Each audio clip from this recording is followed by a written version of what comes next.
ॐ दक्षिणस्य समारम्भा शङ्कराचार्यमध्यमा अस्मदाचार्यपर्यन्ता स्मर्या गुरुपरम्परा श्रुतिस्मृतिपुराणानाम् आलयं करुणालयं नमामि भगवत्पादं शङ्करं लोकशङ्करं शङ्करं शङ्कराचार्यं केशवं बादरायणम् सूत्रभाष्यकृतौ वन्दे भगवन्तौ पुनः पुनः ईश्वरो गुरुरात्मेति मूर्तिभेदविभागिने व्योमवद्व्याप्तदेहाय दक्षिणामूर्तये नमः।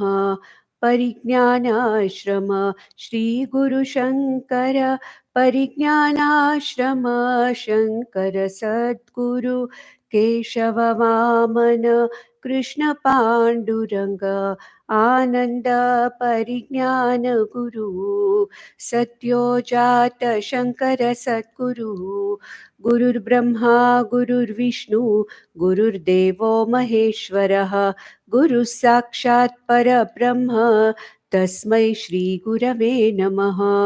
ॐ सहना भवतु सहनौ भुनक्तु सह वीर्यङ्करवावहै तेजस्विनावधीतमस्तु मा विद्विषावहै। ॐ शान्ति शान्ति शान्तिः। श्रीहरिं परमानन्दम् उपदेष्टारमीश्वरं व्यापकं सर्वलोकानां कारणं तं नमाम्यहम्. So we are still in the 15 limbs or the 3 pancha angani of the sadhana of nididhyasana. So I have been all the time telling you that from the point of view of Yoga Shastra, all these 8 angas, the Ashtanga Yoga Shastra, the 8 angas are meant for what? They are meant for conditioning the body, harmonizing the body mind sense complex, so that the ultimate step of dhyana and samadhi become easier. When the body mind sense complex is not definitely in a conditioned, condition, or in a properly fine tuned condition, and when body mind sense complex are not harmoniously conditioned, then it gives rise to a difficulty in focusing on the object of meditation and a difficulty ultimately in samadhi, dhyana and samadhi. And therefore, the main intention or focus of Yoga Shastra is to start from the grossest and go to the subtlemost. So we say yama, niyama, asana, pranayama, pratyahara. All these things are the steps in which from the grossest, that is the sthula shariram, up to the Vijnanamaya Kosha, the entire Sukshma Shariram, one by one, the conditioning or the fine tuning is done of every layer in such a way that we start from the gross and go to the subtle. That is fine. That is necessary for a beginner. Because when the body itself and the sense organs themselves are incapable of concentrating or focusing, it is not possible for us to directly go to dhyana and samadhi. Therefore, there in Ashtanga Yoga, it is exactly the opposite, starting from the grossest, conditioning the grossest, and then going inwards, and then fine tuning the entire Karya Karana Sanghata, making it capable of dhyana and samadhi. But here, Vedantic meditation or Nididhyasanam is exactly opposite to that. Because by the time that I have gone to the Nididhyasanam, I have had sufficient amount of sadhana chatushtaya sampatti, sufficient amount of shama, dama, okay? All these are already there. And I have already accumulated enough of Vedantic knowledge, Guru Shastra Mukhena. Guru Mukhena Shastra Shravanam I have already done. And As far as the conditioning of the body mind sense complex is concerned, it has already been done to some extent. Following all the values that are talked about in the 13th chapter by Bhagavad Gita, the maturity of the mind and intellect also to a large extent have been, attained. And therefore, in Vedantic meditation, we, that is the Vedanta, this Nididhyasaka, has to start from the subtle and go to the gross.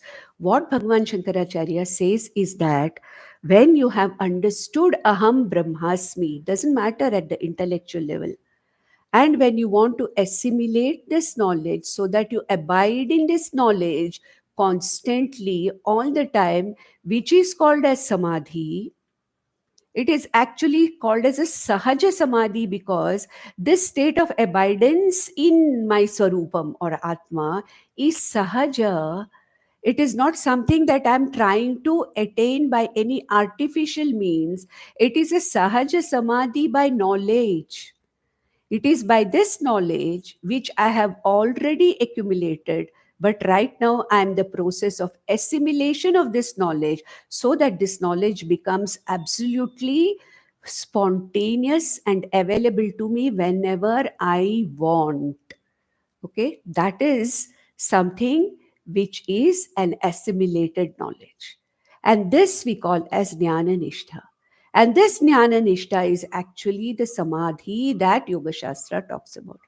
All the time abiding in this Atma Swarupa Aham Brahmasmi iti, this particular constant abidance is this Sahaja Samadhi, which is called as Sahaja Samadhi. And for this, we start from subtle, and when the mind is stabilized, when the Vijnanamaya is stabilized, the Manomaya is fine-tuned. When the Manomaya is fine-tuned, the Pranamaya automatically becomes fine-tuned.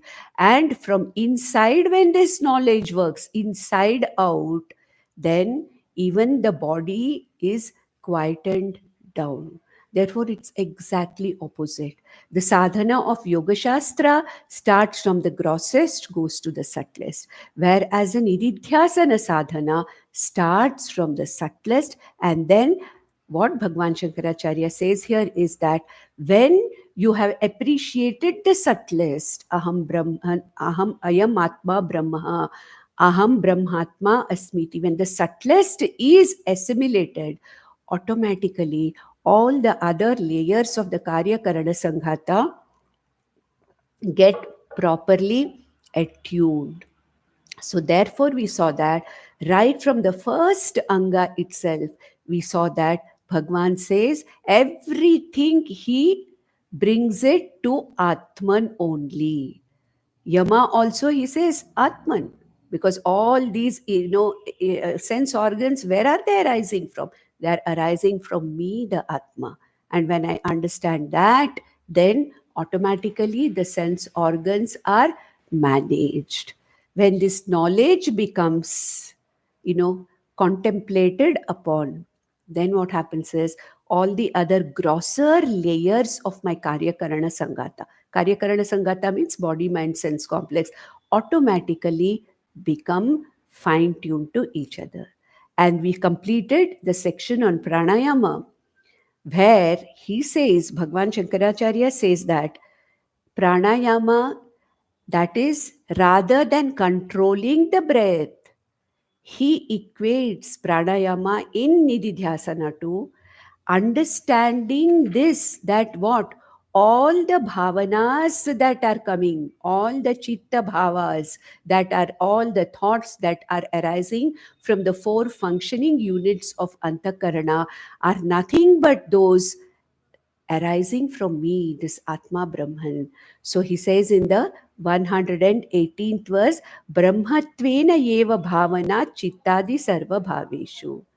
And then he explains what is inhalation, what is exhalation, and what is retention. That is Puraka, Rechaka, and Kumbhaka. And he says that literally flushing out the satyatvam of the world from my mind, or breathing out or exhaling the reality that I have given to the world, that is Rechaka. And then what is Puraka? Aham Brahmasmi iti, this abiding in this thought, this is what is inhalation. He equates exhalation and inhalation also to Brahma Satyam, Jagan Mithya thought or understanding. And he says that when this Aham Satyam Jagan Mithya thought is continuously abided into, that itself becomes the kumbhaka, or that itself becomes the what you call as the ultimately, that retention of this knowledge. Kumbhaka means retention. I don't have to retain the breath. This assimilated knowledge is something that is retained. So entire pranayama in these three verses have been talked about with reference to understanding that aham brahmasmi. So in every of these angas, the main teaching of Vedanta, aham satyam jagan mithya, is constantly dwelt upon, constantly contemplated upon. And he also said in the previous verse, the last verse, 120th verse, it is ayam cha api prabuddhanam ajnanam pranapeedanam. It can also be read as granapeedanam. In some of that thing, it's in this book it is pranapeedanam, but in other books it's a granapeedanam. Holding the nose, it's okay for beginners. Doing all these processes of pranayama, okay for beginners. The beginners need this. But then it is only for ajnanam, it is only for the beginners.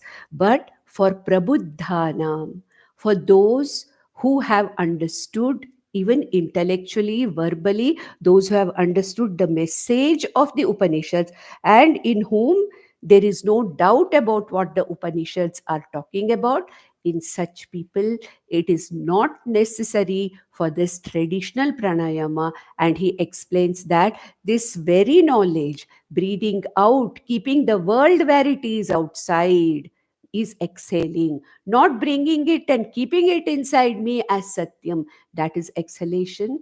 And keeping, or all the time dwelling in taking in that thought that I am Brahman, Aham Brahmasmi. This is what he calls as the Purakam. And then Kumbhakam is retaining this thought all the time. This is what is talked about by Pranayama. Next comes Pratyahara. Now let us see what Bhagwan Shankaracharya, how he explains Pratyahara. Pratyahara means what? Withdrawing. Withdrawing the senses and the mind from the objects of the world as and when they go out. What is the natural tendency of the sense organs and mind? To go out after the objects of the world. That is the tendency, natural tendency.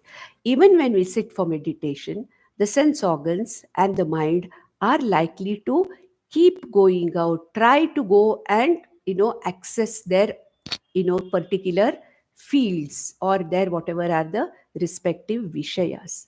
So withdrawing it as and when they move out, bringing them back to concentrate upon the object of meditation, that is what is called pratyahara in the Yoga Shastra. But here, how does Bhagwan Shankaracharya explain the next three pratyahara, dharana, dhyanam, and samadhi?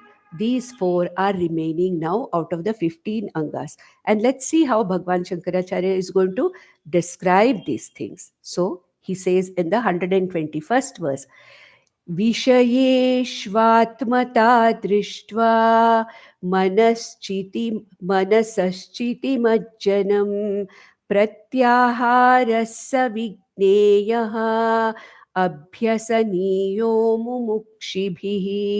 मुमुक्षुभिः.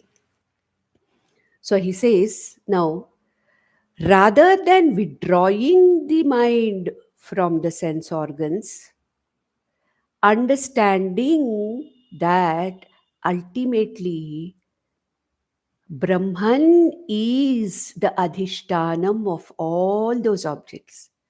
These objects are nothing but Brahman with the name and form. So he says, Vishayeshu Atmata Drishtva. The Vishayas are not separate from me. Vishayas means the objects of the world. Vishayas are not separate from me. Vishayas are not something that one has to go after. I am that Atma. I am the Atma, Brahman, manifesting as all the Vishayas. When I'm manifesting myself, the Atma is manifesting as all the Vishayas are nothing but Atma with a name and form. Like a bangle is nothing but a golden bangle is nothing but gold with a name and form called bangle.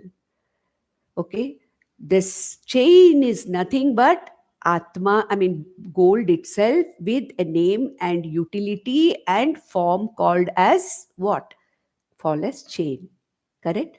So in every object of the gold, I am seeing only gold. There is gold drishti. What I'm utilizing, what I'm naming, what I'm seeing as a form is a mere manifestation, it's mithya. But the truth of every ornament is gold. Similarly, the truth of every Vishaya of the Jagat outside is nothing but Atma. Then why do we say Jagan Mithya, Jagan Mithya? Jagan Mithya means the names and forms which are constantly changing, which I take them as the reality, that causes samsara to me. When I give satyatvam to the Vishayas of the Jagat, to the Jagat itself, which Jagat? Name and form Jagat, then that causes samsara and binding in me. Like the body of my child is mine, my son, my daughter. Okay, that is the body of a particular person gives me the mamakara. But when I see that the body is merely a manifestation of Atma and that particular individual is nothing but Atma, then I see that Sarvatma in everything, and I am not entangled with the form. Right now, my attachment is with the form. When I say this is mine, it is the form that I'm attached to. This is my house. The house, the name and form called as the house, I'm attached to. That is what is being said here. Jagan Mithyatva means what? This house is nothing but a manifestation in Brahman. Brahman is the reality, and this entire shape and name and form, which is put together by millions of things, this thing, name, and form, samhata, that is put together, is mithya. Therefore, when I see Vishayeshu Atmatam Drishtva, when I see gold in all the ornaments, my drishti becomes what? Gold drishti. Similarly, Vishayeshu Atmatam Drishtva, Manasaha Chiti Majjanam. Okay, what happens is that when I see everything behind every name and every name and form as aham, the atma, the consciousness, then what happens? The mind is automatically merged into this consciousness. The mind is no longer running after the names and forms. Majjanam, manasaha chiti majjanam. That means what? I see all objects as nothing but my own manifestation, and my mind no longer runs after them. Raga, dvesha towards them is not there because I see the truth of all the names and forms. So he says, this seeing, Vishayeshu Atmatam. Vishayeshu Atmatam means what? I see the Swarupam of Atma behind every name and form. This is called as Vishayeshu Atmatam Drishtva. What happens? Manasaha Chiti Majjanam. So the mind is literally absorbed in the very cause or the very root or on the very base. Pratyaharasa Vigneyaha. This is pratyahara. I don't have to make an effort to withdraw the mind from the objects. I just have to understand. The mind has to understand that whatever is there is nothing but Atma. It's just the names and forms which are attracting this mind and sense organ.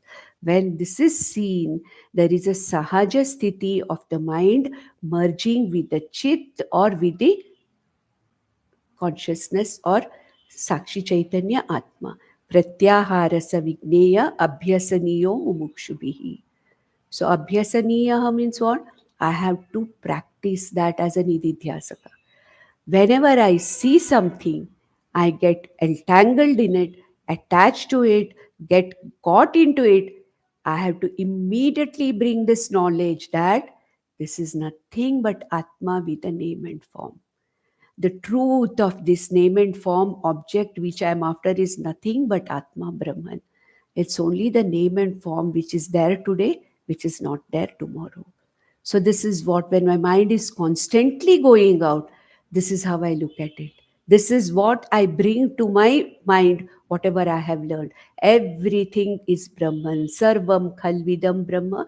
All this that I see as multiple names and forms, all the variety and novelty and utility and beauty, it is nothing but the projection in me, and all that projection is mithya. And so far I'm getting attached and dragged into by this mithya name and form, which I am not. This understanding is pratyahara.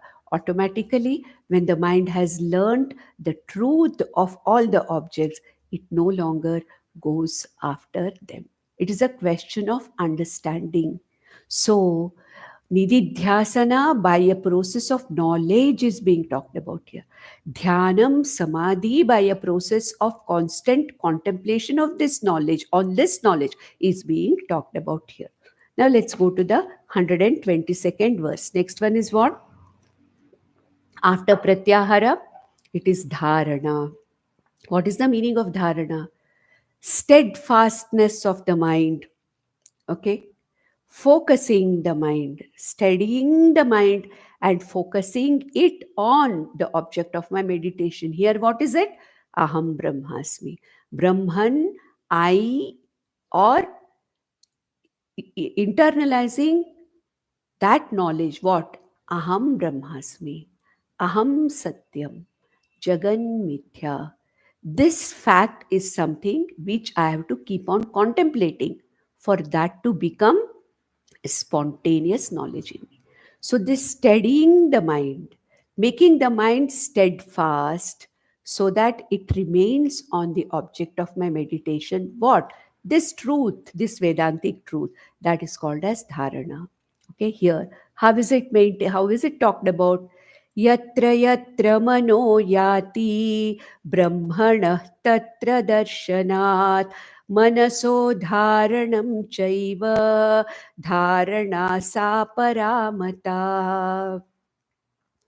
So concentrating, one pointed, focusing on the object of meditation, that is Atma, I, he says, don't try to hold the mind and pull it back. That's okay. Initially, for beginners, it is necessary.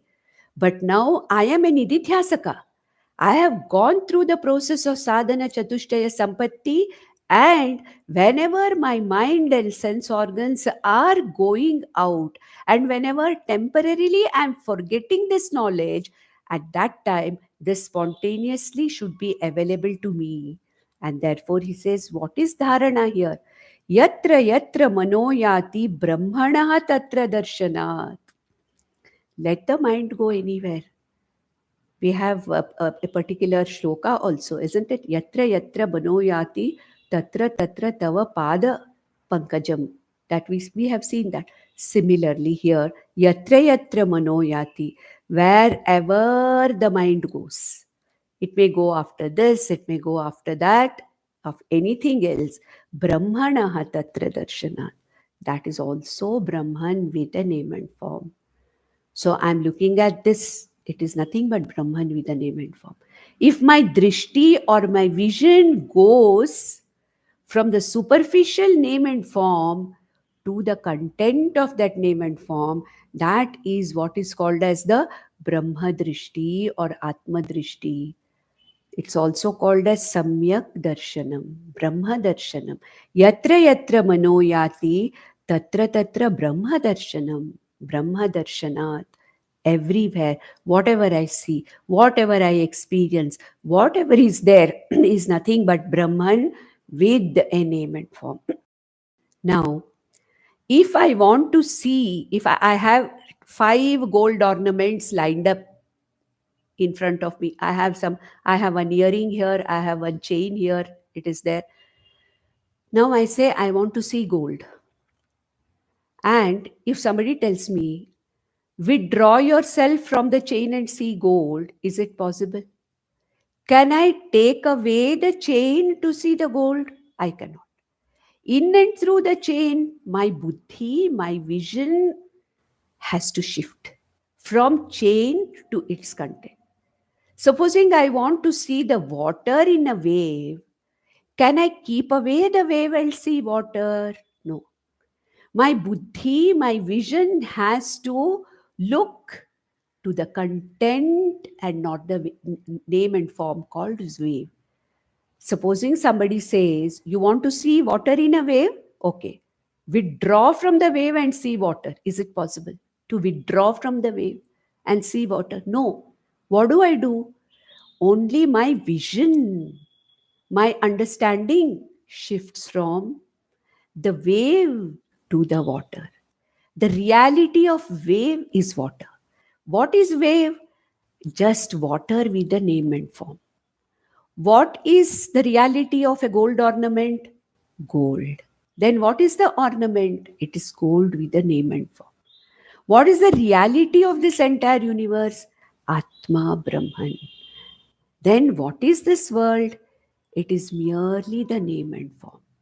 And what is Satyam? This Brahman, Atma is Satyam. What is Mithya? The name and form which is temporarily assigned to this gold is Mithya. Okay? Similarly, for wave darshanam, water darshanam, I don't have to get rid of the wave. I have to only shift my focus or vision from wave to its content. Let there be any number of waves, but when my vision is in the content of the wave, though I am seeing the wave, I am actually in my vision seeing water. When I'm touching a chain, I'm touching gold. When I'm holding a chain, I'm not holding a chain because, yes, I'm holding a chain. But my drishti, my vision is that of the gold drishti. So when I say, hold this chain, hold this gold, I'm holding the gold. This is what is meant by yatra yatra mano yati brahmanaha tatra darshana. Let me be able to appreciate the content, consciousness called as Atma or Brahman, wherever I see, whatever I experience. In every experience, there is what? The experience of Brahman and the experience of name and form. Every experience has 2 things in it. One is the experience of Brahman, the easiness, the amness, the I-ness. At the same time, there is an experience of name and form. But we are so much distracted by the name and form that we do not give any importance to the experience of what is the content. The name and form becomes more important for us. That is what has to be understood as mithya, whereas the entire name and form jagat is nothing but Brahman with a manifestation. Like seeing gold in ornaments, like seeing waterness in the wave, it is simply the same way seeing or understanding Brahman in everything that we see. That is called as dharana. That is what is meant by one pointed concentration or focusing. Manasaha dharanam chaiva dharana sa paramata. This is the highest form of dharana. This is the highest dharana. Dharana means focusing. Automatically, mind becomes focused. I don't have to do anything about it. I don't have to worry about it. Automatically, it settles by itself. Dharana doesn't have to be forced upon. Automatically, when I have the vision of Brahman in everything, dharana is already there. So yatra yatra mano yati brahmanah tatra darshanat manaso dharanam. For manasah dharanam cha yeva, this itself is the dharana. This dharana is the highest form, that is the exalted or the highest form of dharana, not forcing the mind to concentrate or focus upon something, but an automatic focus that is attained by understanding that wherever I experience anything, whatever the mind experiences is nothing but Brahman with a name and form. Then, next, dhyanam. Dhyana means actually the contemplation, whatever is there, that firm kind of a, establishment in that dharana, dhyanam. Without any kind of a disturbance, I am there and my mind is literally abiding in that particular aham brahmasmi thought. Now, let us see what he says about the dhyanam. ब्रह्मैवास्मीति सद्वृत्त्या निरालम्बतया स्थितिः ध्यानशब्देन विख्याता परमानन्ददायिनी. ब्रह्मैव अहमस्मि इति वृत्ति. Sajatiya vritti, we saw that. Sajatiya vritti, vijatiya vritti, we saw. Vijatiya vritti means that which is not connected with my object of meditation. Those thoughts keep coming in me, and therefore all these, angas were necessary. Initially, all the Yoga Shastra angas were necessary. But now, for any Nidhyasaka, the understanding, or I have a tool, aham brahmasmi iti, knowledge which has been made doubtless. Samshaya rahita jnanam aham brahmasmi is the tool I have got. The only thing I need to do is, with this tool, I have to make this particular knowledge available to me all the time, spontaneously, whenever I need it. So he says here, Brahmaiva ahamasmi iti sad vritya. Sad vritti here means Brahma vritti, akhandakara vritti, niralambataya sthitihi. Automatically, without any other alambanam, without depending on anything, without trying to do anything else, without any other process. This particular Aham Brahma Asmi iti vritti, this is called as the Brahmakara vritti or Akhandakara vritti. When this Brahmakara, Akhandakara Sat vritti I am abiding in, then there is no mind, there is no question of the body, nothing is there. It's only this vritti is there. That I am the meditator is also not there. It is only that aham brahmasmi, Brahma vritti, akhandakara vritti, atma vritti alone is there. Niralambataya, without any support, without any other support. This mind, this firm thought, resting in this Aham Brahmasmi thought, undisturbed, without any kind of a support from anywhere else, by any other process. This is what is called as the Dhyanam. Dhyana Shabdena Vikhyata Paramananda Dayini. This is the what you call as the sukham or bliss of samadhi which people want to experience. This is not an artificial, happiness or ananda that I get from anywhere else. This is Atma Ananda manifesting itself. Paramananda Dayini Dhyana Shabdena Vikhyata. This vritti. Vritti means what? The thought. Aham Brahmasmi is constantly there. I don't have to repeat it. It's just there. This Brahma Vritti, Akhandakara Vritti, being there, resting in me, the Atma, without any support, means what? Abiding. The mind is totally majjitam, or it is abiding in this knowledge, Atma Swarupa, that Aham Brahmasmi, Dhyana Shabdena Vikhyata. It is known, well known as Dhyanam Paramananda Dayini. This vritti, Aham Brahmasmi vritti, is the ultimate Purnatvam or happiness, because this Brahman or Atma I am abiding in is the Ananta Swarupa Atma, Ananda Swarupa Atma, Sukha Swarupa Atma. So, this is not some kind of an artificial Sukha that is produced. This is the natural Atmananda which manifests, or which is myself in Dhyanam. When there is a total Akhandakara Vritti, nothing else, it's nothing but I'm abiding in my Ananda Swarupa Atma. Therefore, Bhagavan says, Paramananda Daini. Then he says here, next, last one. What is that? Samadhi. Samadhi means being in that abidance. Being in that abidance, Aham Brahmasmi. Not trying to bring it back again and again and again. Just being in that. You can't even call it a state, because state is something which comes and goes. But this is an abidance constantly. I know I am. That is spontaneously, this knowledge is available to me. I don't have to make any effort to keep this. It is there all the time.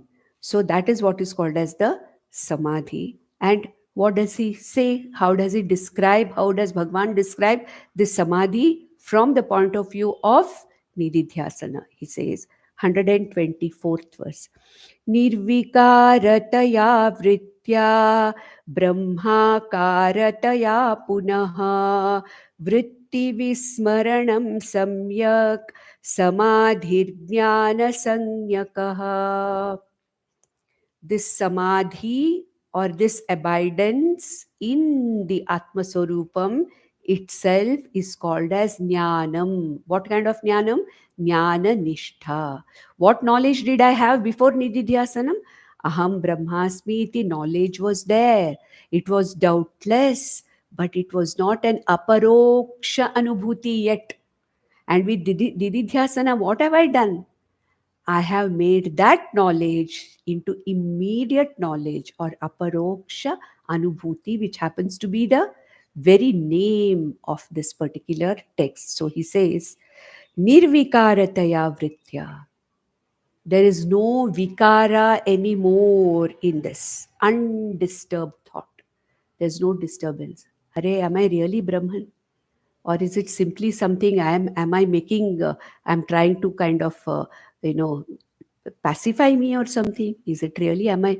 That's not the thing. It is doubtless. Ayo, who has seen? Who knows what the jnani is, what is this moksha? Who knows? No, such things are not there. There are no disturbing thoughts. There are no contrary thoughts. Undisturbed thought abiding in me, the Atma Swarupa, what is called as the Akhandakara Vritti, Brahmakara Vritti, which I just explained in the previous verse. This Akhandakara Vritti, Nirvikarataya Vrittya, Brahmakarataya Punaha. This Brahmakara Vritti, Akhandakara Vritti, is something which is not disturbing, and it is not disturbed by anything else. Something which is not disturbed by anything else. Vritti vismaranam samyak. And in this thought, everything else is as though forgotten. Now, as though forgotten does not mean that I forget my role. It doesn't mean that I forget the world. It doesn't mean that I forget. It is not the forgetfulness of sleep. It is not the forgetfulness of illness. It is not the forgetfulness of having taken some medicine. No. Vismaranam samyak. Vritti vismarana means all the other thoughts, all the mithya thoughts, they no longer disturb me. Everything else that I was running after is forgotten. What is the meaning of forgotten? Okay, there is no ignorance here. When I say in deep sleep, I have forgotten the whole world, it is because of ajnanam. But here in this Brahmakara Vritti, when everything else is forgotten, means in Jnanam, everything else becomes as though not there. Aham Brahmasmi, Brahman is the only thing that is there. Everything else is mere name and form, as if it is not there. Therefore, there is an absence of all other vrittis. Means what? It doesn't mean that my mind is not thinking at all. No. All the kama, krodha, samsara bandha, sukha, dukkha, all these thoughts which were troubling me so far, they no longer trouble me.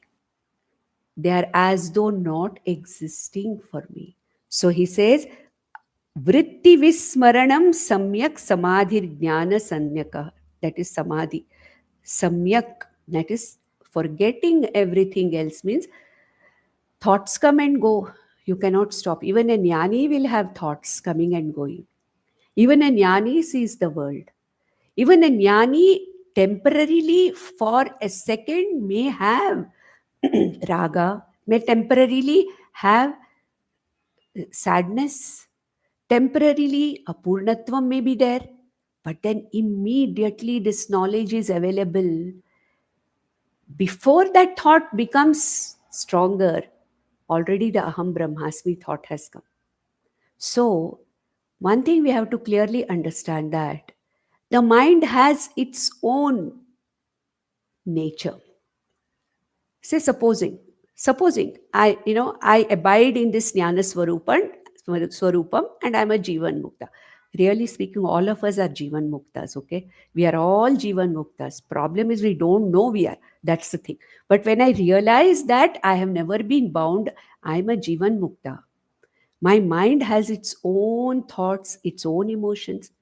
There may be a situation where there may be a disturbing situation where the mind may little bit shake a little bit.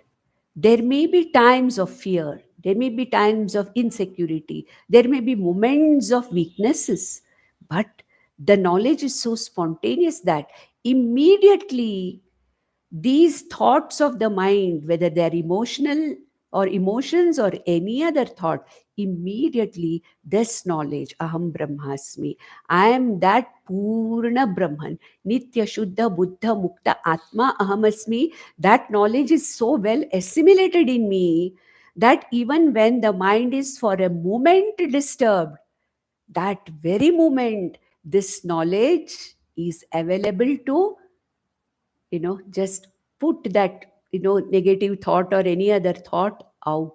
That's what is meant by vritti vismaranam. It doesn't mean that okay, there may be pain in the body, I may experience some pain and say, oh my god, but then fine, immediately, yeah, that's the affliction of the body. Aham brahmasmi. So what is happening?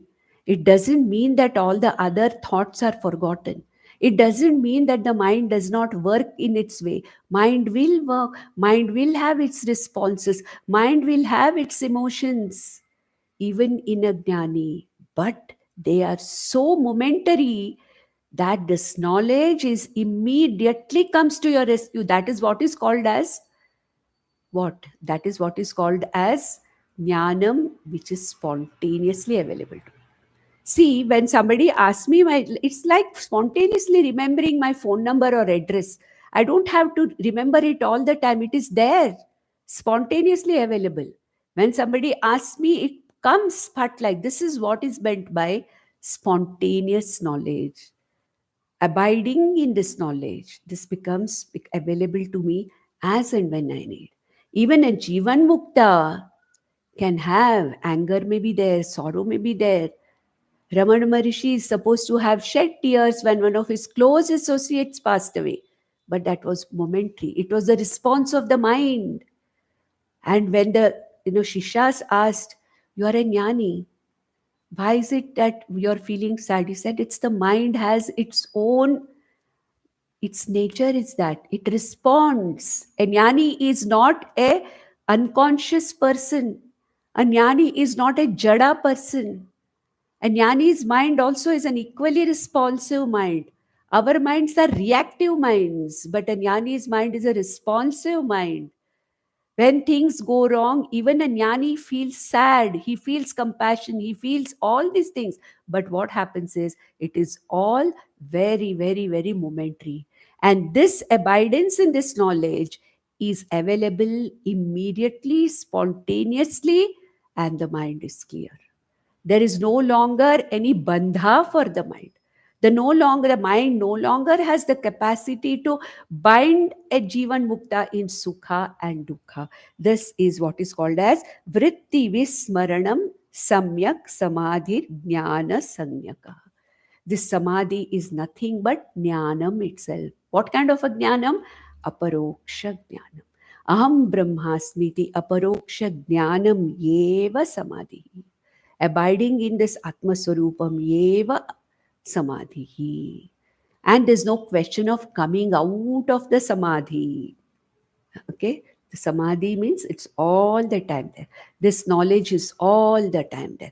Assimilated knowledge, spontaneous knowledge, available to me as and when I need, to such an extent that I'm no longer bound by the natural responses of the body, mind, sense complex. Okay, the Jivan Mukta's body, mind, sense complex will also respond in the same way as our body, mind, sense complexes respond.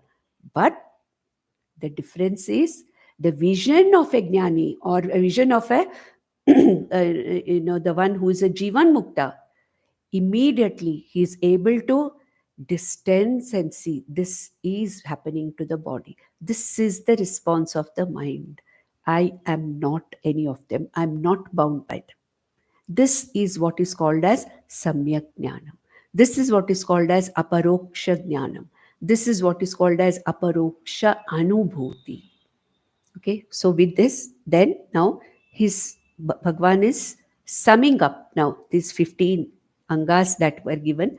In the 225th verse, he says, Imam chakritrimanandam tavat sadhu samabhyaset vashyo yavat kshanat pumsaha prayukta sabhavet swayam.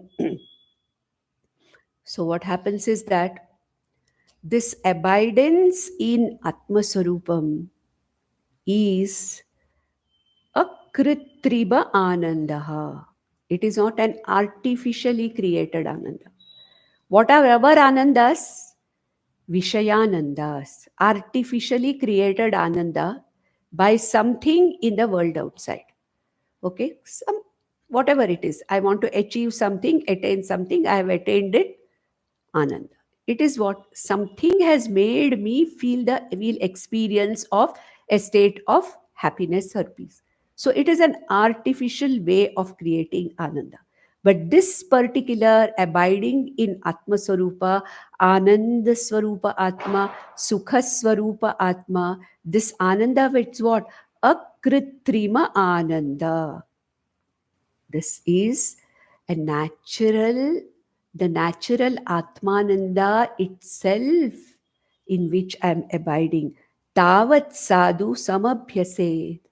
Till this becomes natural to me, may you follow the Nididhyasanam. What is the Nididhyasanam here? Everything that I see is nothing but Brahman. And from any one of these limbs, 15 limbs that have been given so far, I can bring this knowledge to, become an assimilated knowledge. There are 15 ways in which I can assimilate this knowledge.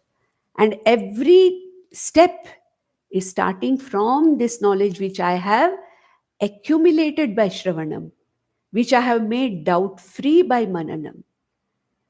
It only remains to be assimilated and absorbed. So, till this knowledge is absorbed, like I eat something, we eat something, we have put it into our stomachs, but it takes time for the process of digestion to happen and for those nutrients to get absorbed in my body.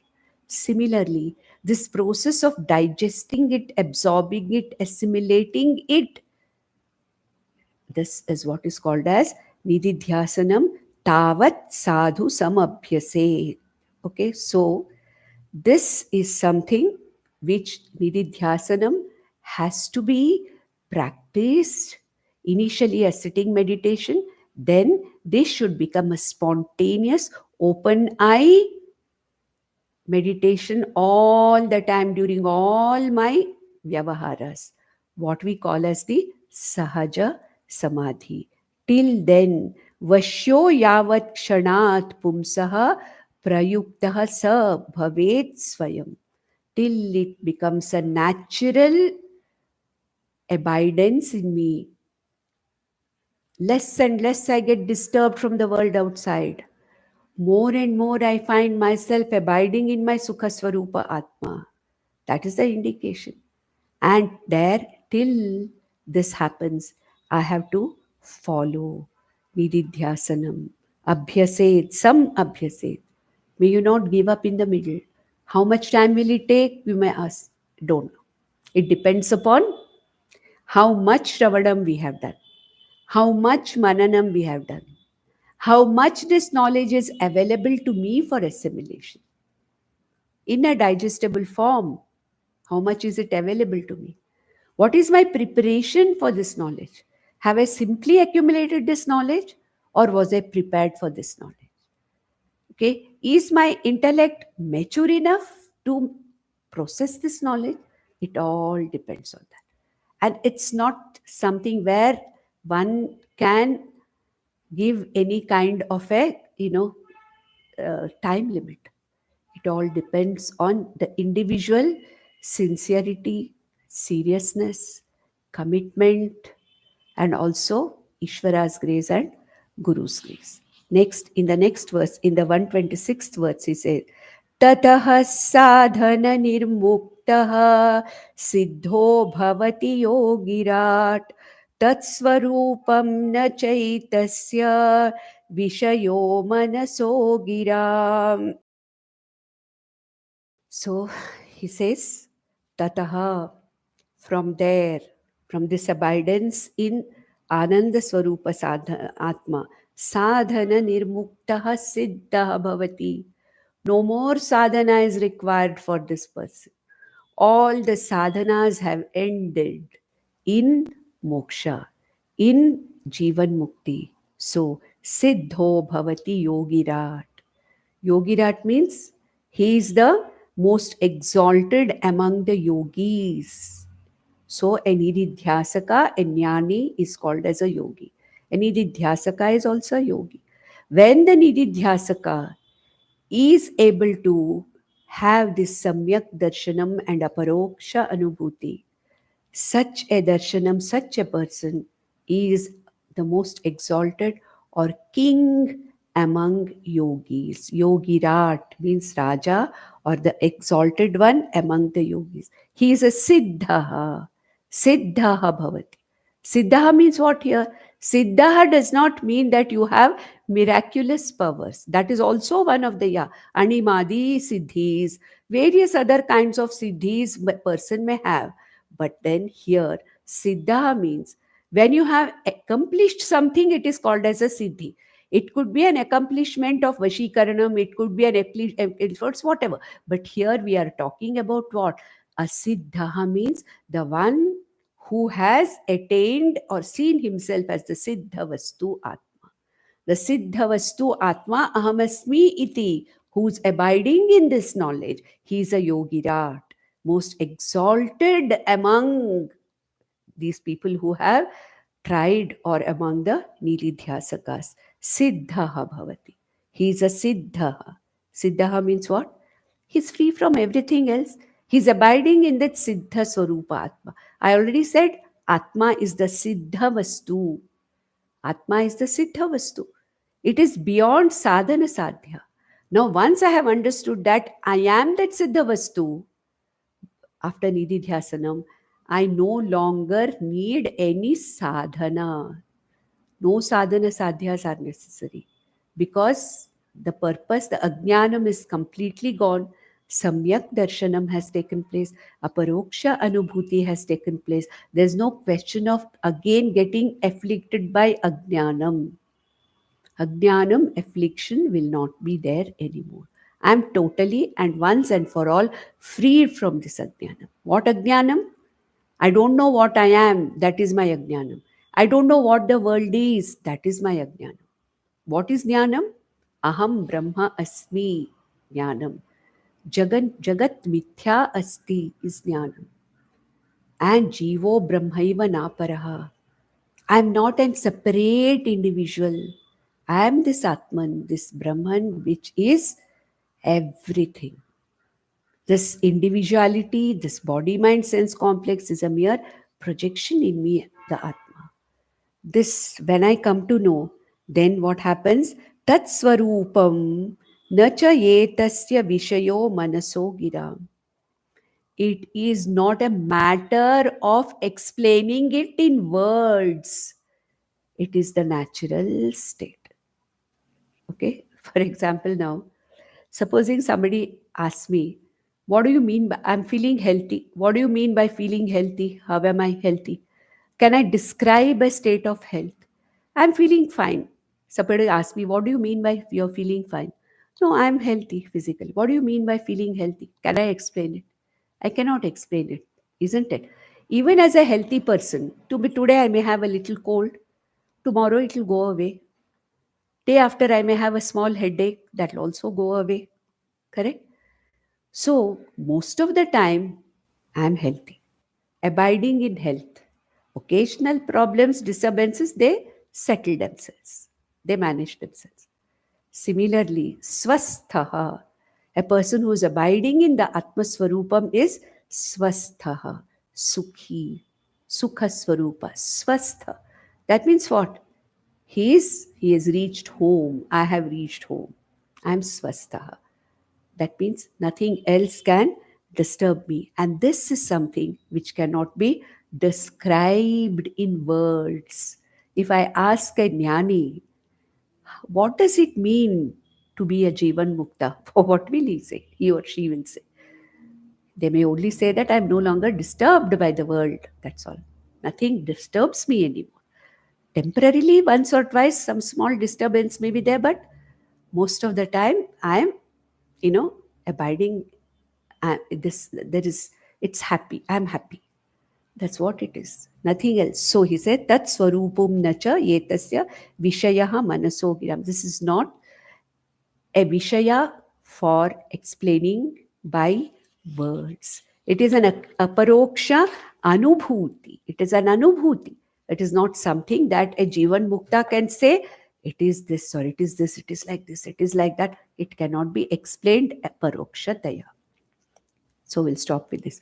Om Nandantu Sadhaka Sarve Vinashyantu Vidushakaha Avastha Shambhavi Mestu Prasannostu Guru Sada Sarve Bhavantu Sukhinaha Sarve Santu Niramayaha Sarve Bhadrani Pashyantu Ma Kaschid Dukkham Apnuyat Om Shanti Shanti Shanti Om Tat Sat.